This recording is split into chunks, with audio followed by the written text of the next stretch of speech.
Struggling to achieve your fitness goals has to be one of the most common frustrations for people.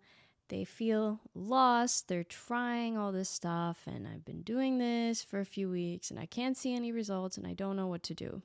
I want to share some tips today that have helped me greatly in my own fitness journey.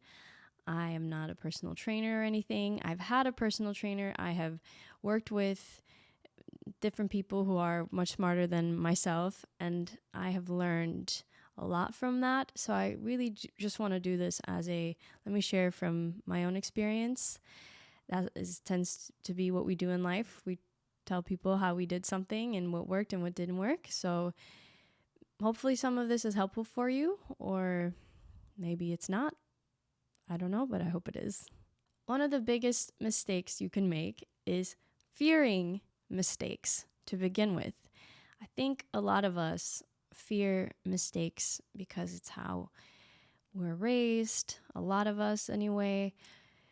Don't make mistakes, do your best, you have to try your hardest, and you always feel like you're not doing good enough. But in life's journey, you should encourage yourself to make mistakes, because what happens is when you try to avoid them, I think we just kind of give up altogether. I do think this applies to a little bit more than just specifically fitness. I think this could apply to your career or your overall life goals, whatever it is you're trying to do. But I think specifically in fitness, a lot of us are afraid of failing and making mistakes and looking dumb. So you don't even try, right? You don't go to the machine you're afraid of because I might look stupid. This was one of my own mistakes that I made. I was just scared. I was scared of the equipment. I was scared just scared in general too, that I would hurt myself, or, people told me don't lift weights alone. And, when you're a woman, you often get those comments a lot more, I would say. I don't know, maybe that's just me, but as women, we're often told, you shouldn't lift weights. You're going to look too bulky if you lift weights. So we're told a lot of this rhetoric that we start to believe in, that we shouldn't do certain things and we should be avoiding this and avoiding that. And I think we just end up missing out on so much that we could be learning from and trying. And if you're young, especially, I don't know how old you are listening to this, but if you're young, you shouldn't fear mistakes at all. That's the best time in life to make mistakes, especially if you're in school or you're still living at home and you can afford to make a lot of mistakes. That's the best time to do it, because that's when you really learn. You learn from your mistakes, but you also learn what doesn't work for you. So if you go to the gym and you try a machine that you don't really like, you don't know if you don't like yet, you don't know how it works, you're afraid of looking dumb, then you can decide afterwards if you don't like it or if it doesn't work for you. I think that's important in fitness and in trying to reach your goals. A lot of what I will be talking about today is centered around weight loss and getting in shape, that route, because that's my own experience. And I also I believe it's probably the most common. Gaining weight and struggling with that tends to be a little bit less common.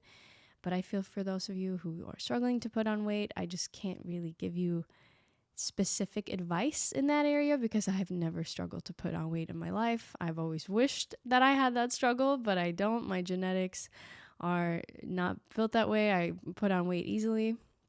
So this is not quite what we're talking about today, but it can still be applicable. I'll still try to keep things as general as I can. But I was getting to have fun. Like, this is something you're going to do every day. This isn't just, I need to get on this diet and exercise routine for 2, 4, 6 weeks and get my summer body and be done. No. That's not how it works. This is a commitment to something that you're going to do, hopefully for the rest of your life. Once you actually start getting into fitness, you realize there's so much more to it than just losing weight. I've heard so many people make jokes about stuff like this, myself included. I would think this way too. Like, why are you running? You're already in shape. Or why are you out here, working out? You look great. You look fine. You did it, right? You don't need to keep going. But that's not what it's about once you get into it. There's so much to it that it becomes so addicting. The feeling of going to the gym, the feeling of leaving the gym. I could go on about that, but I digress. Having fun is really important, because if you are not having fun in the gym or working out or whatever it is that you, however you move your body and exercise, what's the point? Like, you're not going to keep doing it. You're probably going to give up. So why bother if you don't like it? For me, I say go to the gym, and I talk about that a lot because I personally love going to the gym. I don't really have any, I don't know, do I dislike? I mean, there are things I dislike about the gym. Like, I'm kind of a germaphobe, so I just think the weights are gross, and I have to wash my hands before and after every workout. I'm just, very clean that way. But I don't know. What are reasons people don't like the gym? Because my phone is going off. Because it's boring, or because I don't know. I don't really know. But I do have days where I struggle to feel motivated to go, especially when I have fallen off my routine. And falling off a routine, I think it's harder to get back into it than once you're in it. Because once I'm in a routine, I'll end up in the gym and I'll just be on a treadmill. Like, wait, how did I get here? I don't remember getting in the car. I'm just here. But have fun with it. When I had a trainer, that was something that was really important to me. I told him, I've struggled in the past because I feel like I was pushed too hard, and I would give up because I was like, this isn't fun anymore, or this is just too intense or too much, too extreme. And I would tell him if he gave me exercises I didn't like. And that was important for him too. He wanted me to enjoy it. It's supposed to be fun if you're going to do it every day, right? I don't think there's any point in torturing yourself unless you're built for that and you have that kind of discipline where you can just push through. But yeah, not for me. So that didn't work for me. I was very clear about the exercises I didn't like, and I switched them out. I still do that to this day. Sometimes I'll try new things and I'm like, I don't really like this.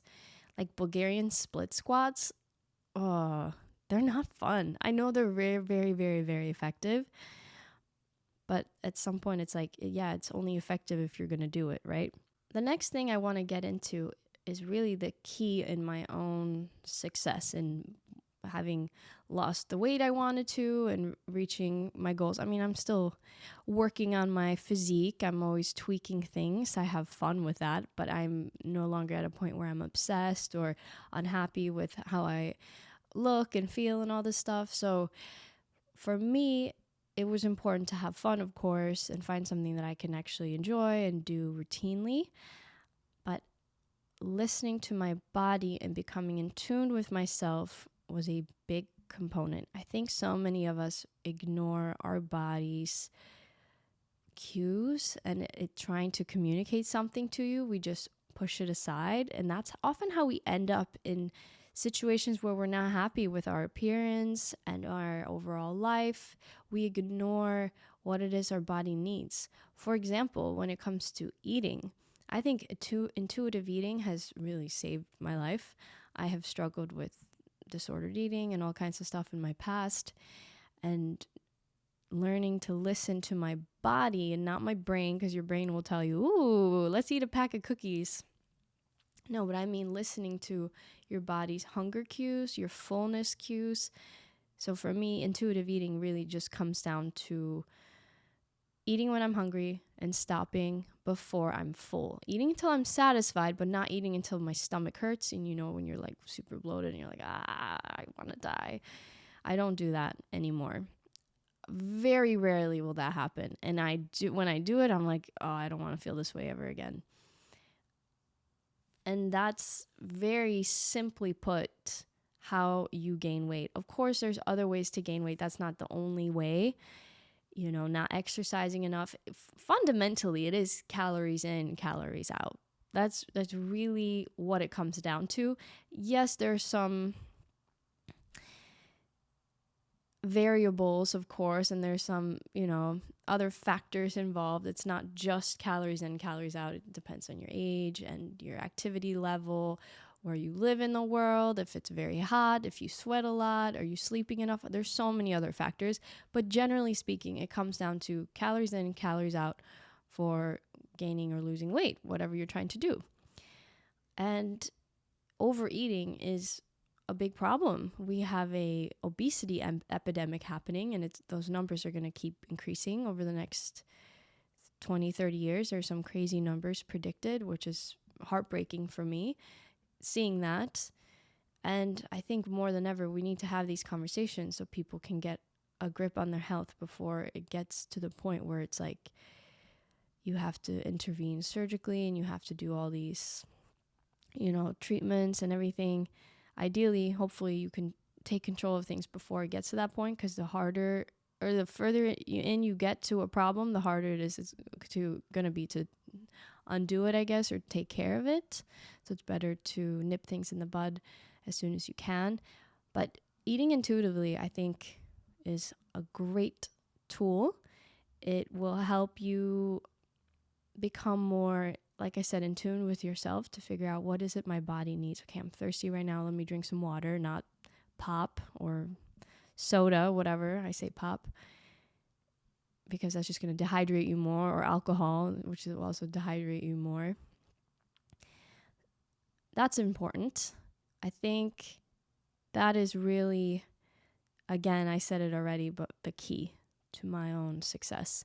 And that's really all I do at this point. I don't track calories or anything. If I really wanted to be extreme with it for a specific event or for a specific thing, I can do that. But overall, I'm quite content with where I'm at in my health and everything. I'm at a healthy weight, and again, I'm always tweaking things. I'm just trying to maybe be a little bit more lean or build a little bit more muscle, but overall, I'm quite content, and I really credit intuitive eating. Listening to my body when I need rest, when I wake up and I'm just exhausted because I only slept 4 or 5 hours, saying, okay, let me get an extra hour of sleep versus going to the gym. I know some people feel differently. They're like, just go even when you're tired and push through. I mean, yeah, if you're trying to get into a routine and every day you wake up and you're always feeling tired and you have a hard time getting up, like myself, this is my biggest problem, is hitting snooze. I've never ever been a morning person. I don't like waking up. I could be up all night and sleep till 9, 10 in the morning easily if I let myself, and it's not always in alignment with a productive day and lifestyle because you got work, you got things to do, right? It's like the best time for me to get up early and get to the gym. That's ideal for me in my schedule, in my life. But every now and then, if I just know it's not going to happen, I don't beat myself up for it anymore, because then you're just going to go into this cycle of, oh, no, I can't do anything, and now I'm not going to go to the gym, so I might as well just stuff my face with a bunch of food and screw it all. Like you just give up and give in completely. So that's quite destructive and not very helpful. So just be realistic with what your lifestyle currently is, whatever you're dealing with, and don't be too hard on yourself, and truly listen to your body's needs, because it'll tell you what it needs if you really become in tune with yourself. It takes a long time to get to that point, to really get to a place where you are listening to your body, which is different from listening, again, to your cravings and whatever your brain is tricking you into. My hair drives me crazy every time I sit down to record, because I will brush it out or style it or whatever so it looks fine, and then I go to edit and all these little hairs are sticking out everywhere, and I'm like, how does this happen every time? So now I'm like touching it so much, trying to make sure that doesn't look crazy. I feel like every episode I complain about my hair. I really need to get a grip. To kind of recap what I just said, learning the difference and learning to listen to your body versus your brain, which are different. It's very hard to get to that point where you really are in tune with yourself and understanding what it is your body needs. It takes practice. It takes a lot of time, but I think it is worth it. There's definitely a lot more content that you can find related to intuitive eating and living intuitively that you can find. I'm sure there's books on it as well. But for me, fundamentally, it's quite simple. I'm just like, let me just listen to my body. And today, maybe I'm really sore and I don't need a full workout. Maybe I just need a walk instead.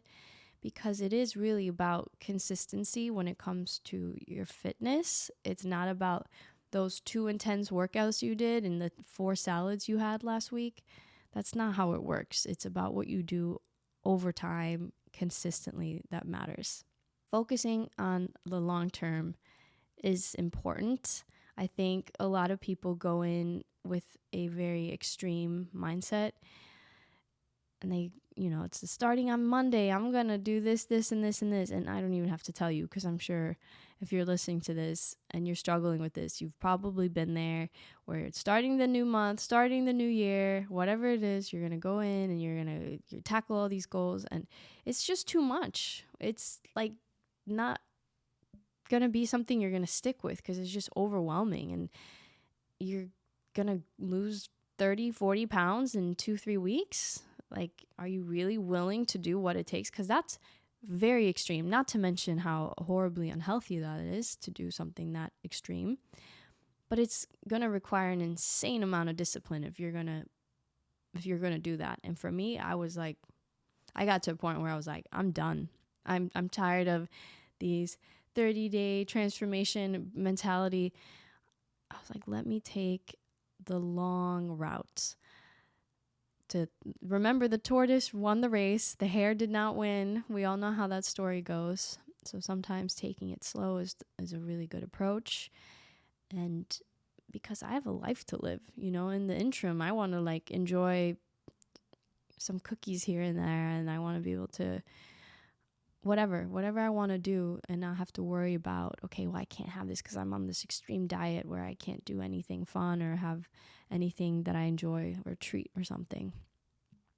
And that sucks. All right, so we've talked a little bit here about diet and food, which I think is probably, it is the biggest component when it comes to weight gain or weight loss, if that is your goal.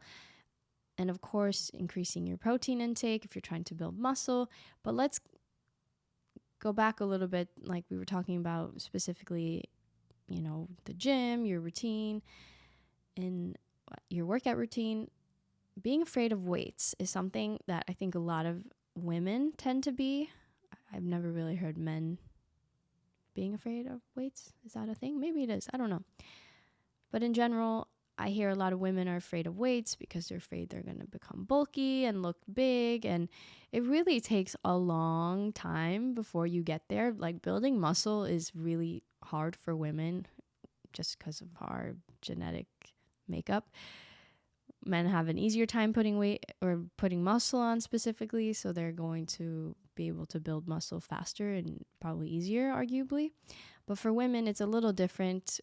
And I want to fight the stereotype that having muscle for women is bad. The fact that we're almost brainwashed that we're just supposed to be super thin and starve ourselves all the time.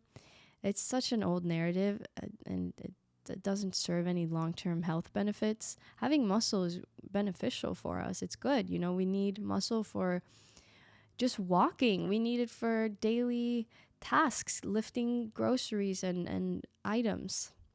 Having muscle is good for you. Don't be afraid of lifting weights. It's going to take a long time before you really start building a lot of muscle, and it's going to take a lot if you're worried about looking like a big bulky person, if that's not your goal. But I think it's important to talk about this because it's not like oh my God, I did 5 workouts and now I'm like this huge person. That's not how it works. It takes a long time to build muscle. And again, I want to just say that there's nothing wrong with it. Having some muscle on you, looking athletic, I think is healthy looking and attractive. I don't think that's a bad thing. Another big mistake people make is worrying about what other people think and what their thinking when they're staring at you when you're working out or when you're out or you're making different choices in life and you're changing things up and you're eating healthier, whatever it is, screw all that. First of all, they might glance at you for a moment, but trust me, they're not thinking about you. They're thinking about themselves. We all do this. When you go to the gym, are you standing there thinking about that one person in the corner for an hour and a half while you're there? No. You're thinking about yourself. You're worried about your own life. You're worried about what am I going to eat when I get home, and I got to get to work, and I got to pick up the kids later, and I got to deal with this. We are not that worried about other people. And if you are concerned with that, who cares if people stare or they're whatever they're thinking, it has nothing to do with you. Just stay focused on what you're trying to do. Because when you're trying to get started, I remember for me, I've never been like crazy overweight or anything, but when I started, I was 30, almost 40 pounds heavier than I am now. That's kind of where I started. And I was really insecure going to the gym, and I didn't know what I was doing, and I felt dumb using equipment. And hang on. After I get up to about 25 minutes of recording, for some reason my camera wants to shut off and I have to like restart it. I don't know why it does this. I don't know if it's like a battery saving mode thing. I have no idea. I'm not technologically challenged. That's a bit extreme. But when it comes to camera stuff, I don't know anything. I know next to nothing, I feel like. I don't know why it's doing this. Anyway, what were we talking about? We were talking about being worried about what other people think of us. Yeah, screw that. Screw that. Nobody's really thinking about you. If that's what you're concerned about, they're not thinking about you. I know what it's like that's what I was saying when I started myself. I was so insecure and I was like, I don't know what I'm doing and I look stupid. Yeah, but everybody looks stupid when they first start something. When you start a new job the first day or whatever it is, you're going to look stupid to begin with. And it's okay to look stupid. That's something we have to start normalizing, because in order to get anywhere, you have to look stupid, or at least risk looking stupid to begin with, right? That's the only way you can start anything, right? Because if you're just afraid of that, then you'll never start. And isn't that more stupid? I wrote down in my notes that helping others poses the risk of offending them first, which is something I've come to realize in life. That goes for anything, but specifically when we talk about fitness, because it's a touchy thing. When we talk about weight and appearance and image, this is a touchy subject for people. So you will always pose the risk of offending them. Maybe this whole episode is going to offend somebody.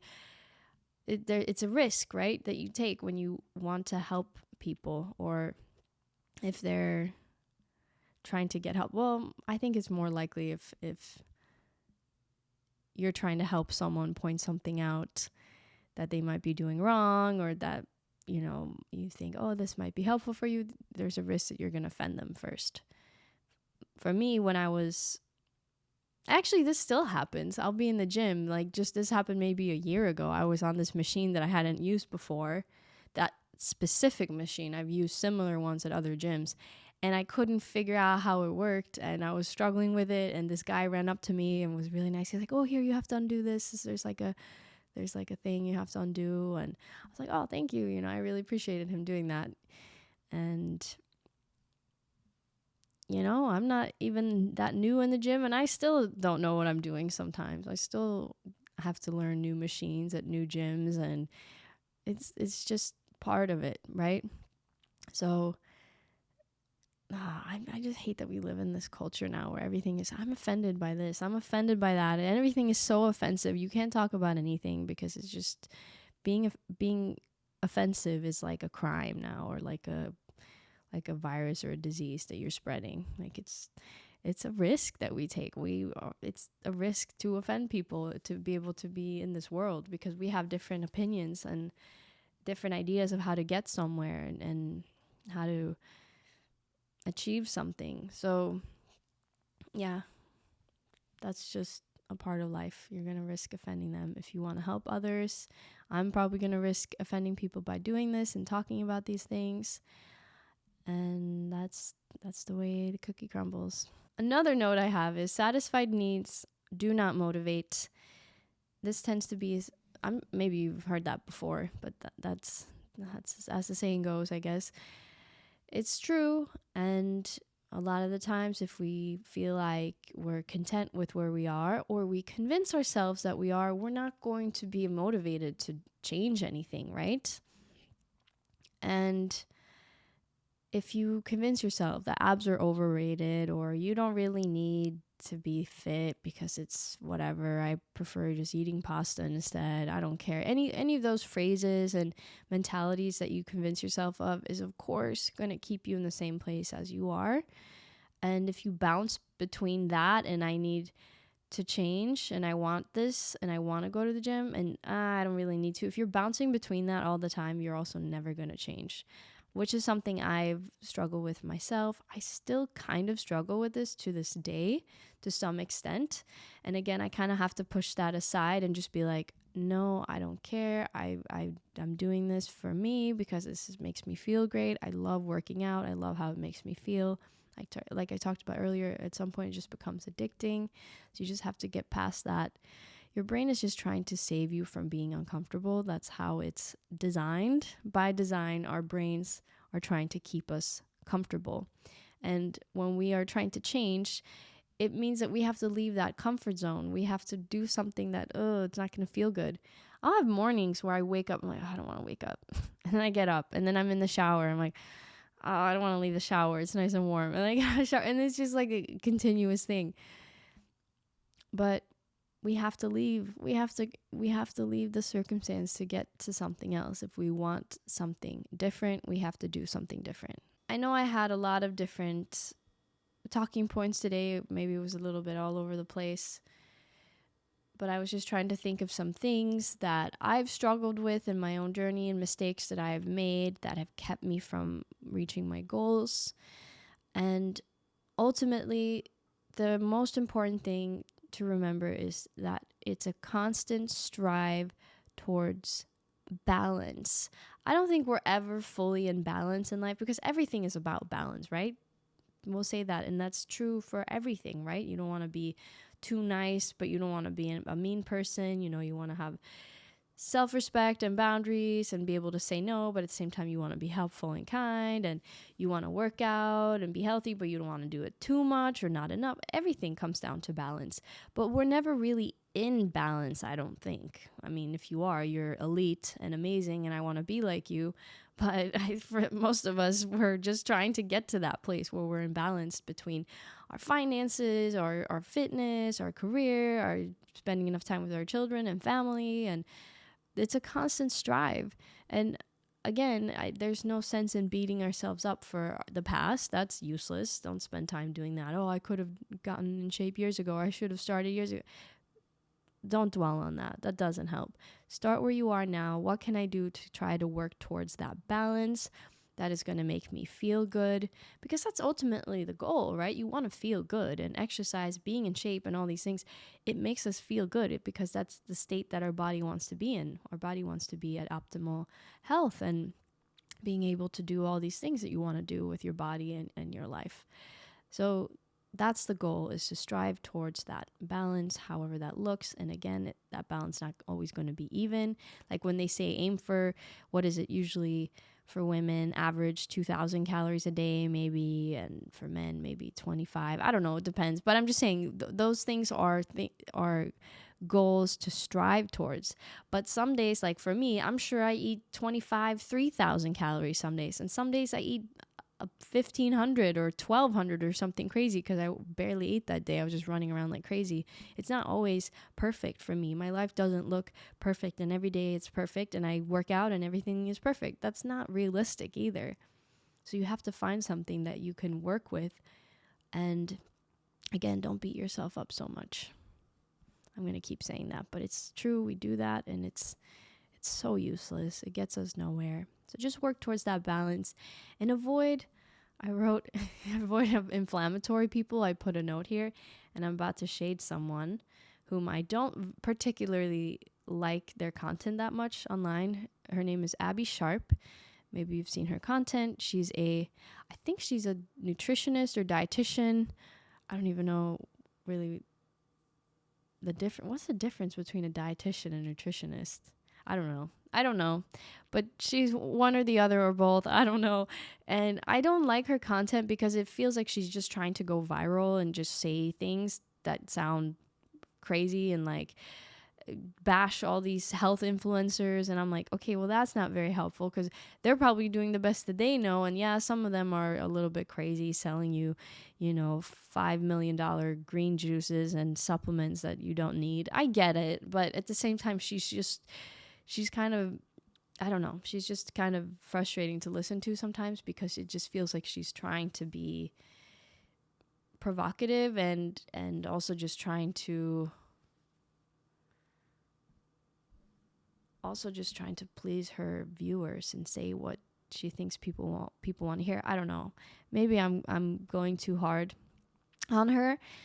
In general, maybe, she's a good person and she has great intentions and everything. I don't know her, but just I've come across her content and it just kind of frustrates me. I kind of have to just keep ignoring it because people like that, again, it's just frustrating for me when I hear people like that who are just trying to say something to sound like either relatable or they're just trying to bash other people. I don't know.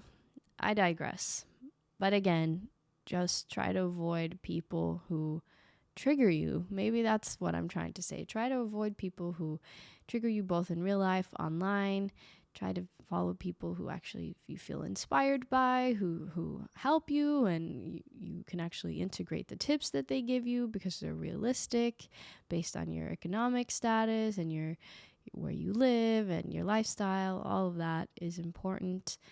You're not going to be able to live the same life of someone you see online who is an influencer and dedicates their whole day to just making content and working out or whatever, and making aesthetically pleasing dishes and all this stuff that people get so mad about, which I think is funny. But I don't know. Everybody has a different lifestyle. You can't get caught up in what everybody else is doing. You just got to stay focused on your own journey, what matters to you, what is it that you want. Focus on that and forget everything else. It's not part of your journey. It has nothing to do with you. And stay really focused on you. And I hope some of these tips were helpful. If it doesn't feel like it's relatable to you, then take a look at your own journey. Be honest with yourself. What is it that you're not doing? Or what is it that you're doing that's not working? Be really honest with yourself. You'll probably come up with the answer. You probably won't like it because you'll have to confront something that you don't want to address. But be honest with yourself and take a look at what you're doing. For me was looking in the trash and seeing all the junk food containers and chip bags and being like, yeah, I did that. I ate that. I have to be honest with myself. And the more honest you can be with yourself, the more likely you are to succeed. So be really honest with yourself. Take a look at what you're doing, what's not working for you. And that's all I had. I hope this was helpful for you. And please take care of yourself. Remember, health and fitness and all this is about feeling good and feeling energized and able to tackle everything that you need to do in your life. That all comes first before aesthetics and what your body looks like. That's most important. So focus on that first. Take days off, take breaks, rest. When you feel like giving up, understand that it's time to take a break. It's not about giving up. You just need a break. Take care of yourself, and we'll talk soon.